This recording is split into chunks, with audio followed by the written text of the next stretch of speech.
This is day 14 of Forge keyboard updates every day until the product ships. We gotta hurry up and put this keyboard together because we were invited to go show it at the North Texas Angel Network this week, and I don't want to let them down.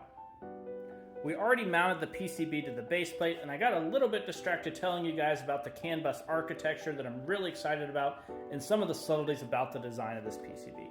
We also, at the very end of that video, we slid on this extruded aluminum railing, and thank you to everybody who commented on my video earlier this week to suggest this blasted and brushed finish. It looks absolutely phenomenal. If you look closely, you can see where these screws attach the PCB to the mounting bosses underneath, but there's also mounting bosses which come through the PCB, and that's to attach our key plate. Unlike most keyboards, we've cut our key plate out of solid steel, so not only will the switches stay very firmly in place while you're typing, it also provides additional structural integrity to the overall build. That's one of the reasons why we're able to make our design so thin. If you look at pretty much any mechanical keyboard switch, you can see these grooves which allow it to snap in place in the key plate. Some of the feedback that we've gotten from a handful of Keycaps Lite users is they wanted switches that fit a little bit tighter, and so we've made sure to address that feedback with this new product line. And of course, the steel build is going to help with that. The reason why this plate is laser cut rather than machined is so you can get this tight corner rather than an internal radius on those squares. These black switches and the black oxidized steel look really good together. Let's pop it into place.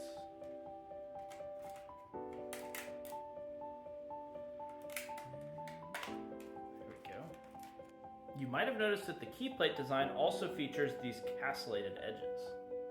The rail stop has slots which match those crenellations so it can fit over the edge of the device. This was a really tricky joint to design, and the benefits, in addition to the additional structure this provides, also means that we save space so that when two key panels are put up right next to each other, they can sit side by side, and the gap between this switch and the switch that would be right here is the same between this switch and the switches on any other side of it. That's why you can have several different anchor bodies coming together with zero gap in between each section. Even ignoring all the intelligent stuff inside of the keyboard, just in terms of build quality, I am really happy with how this is coming together so far. It is looking absolutely great. There's two main screw types within this ecosystem to be aware of. We have these high torque socket screws that are always a contrasting color to the material that they're in to call them out for the user and let them know, hey, this is something that is meant to be repeatedly added or attached or disattached or moved around wherever you want it. And that's always a metal on metal connection. And then we're also going to have these self-tapping countersunk screws. These will be the same color as the key plate to sort of communicate, hey, if you take these out, you are disassembling the device, which is fine. You're welcome to do that. We just want you to know that you're doing that. And the socket screws are going to match the included Allen key, whereas these will have will require a Torx drive. So you need not a specialized screwdriver, but you need a separate screwdriver than the one that attaches to the bottom of the device that is meant to activate and deactivate those bolt-ons. Now we just have to combine both halves together with this custom electromechanical connector and select our keycaps.